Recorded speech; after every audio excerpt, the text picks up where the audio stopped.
Hello, welcome to Legal Advisors World. My name is TM Francis, and here we answer your legal questions in the most simplified manner.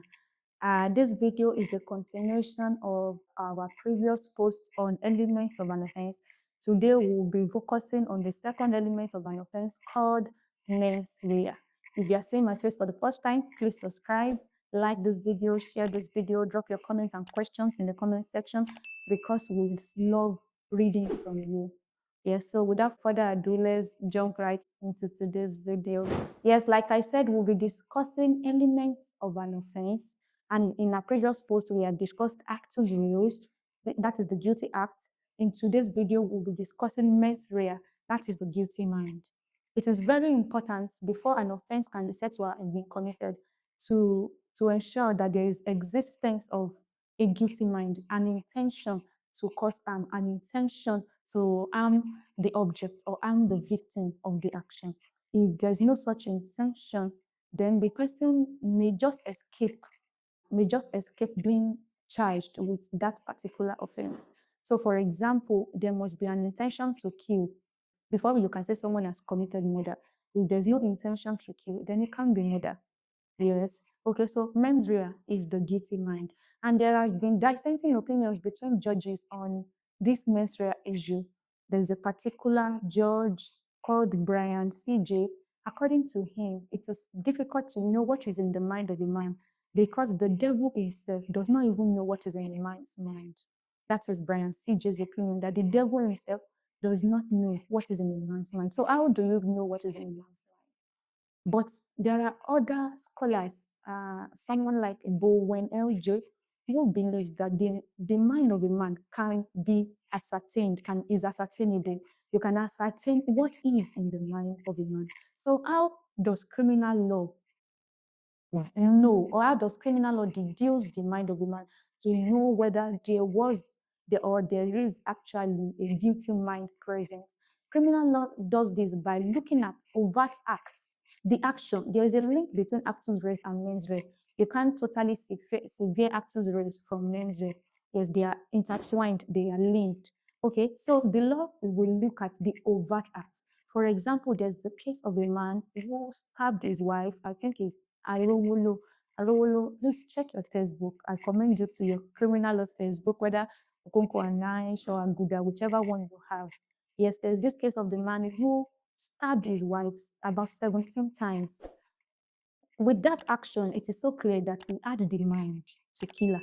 Yes, so from overt acts, the mind can be clear.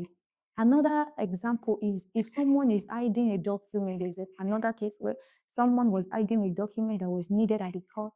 The intention of the person is revealed. Man's intention are oftentimes revealed through their actions. Another way that you can prove mens rea, or the way the law assumes that there is a guilty mind present, is when there is recklessness or negligence. Recklessness is when you know the consequence of your action, but you still went ahead to take the risk. For example, you know that there's a crowd of children or a crowd of people gathered there, and your car has no brake, but you still went ahead to drive it through them, or you still went ahead to ride your bike through them. Then that is recklessness. That recklessness connotes a guilty mind. Yes, a guilty mind can be deduced from that. Another is negligence. You have a duty of care, but you neglected to perform your duty of care. You neglected to do what you're supposed to do. A guilty mind can also be deduced, can also be assumed from that. So mens rea can be inferred from recklessness, from negligence, from overt acts, and other things. So, but you must note that in the criminal trial, the prosecution does not have the burden to prove mens rea.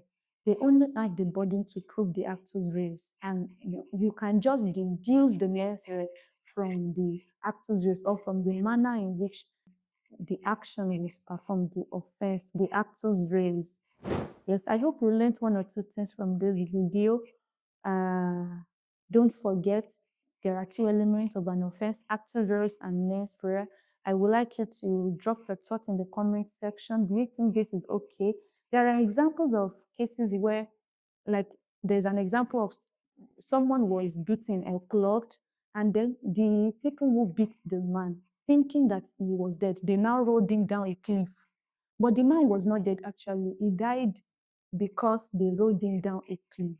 the court held that they could not be held guilty of murder because what killed the man was not, they did not, what killed the man was rolling him down the cliff, but they did not intend to kill him by rolling him down the cliff. They thought it was already them. They thought they were rolling the dead body down the cliff. So they were held guilty of attempted murder and probably other charges, but they could not be held liable for murder because actus reus did not meet 18 rare. For an offense to accept to be in existence, actus reus must merely means rare. Thank you for watching today's episode. Uh, Please subscribe if you haven't, like, share, and drop your comment in the comment section. I call you.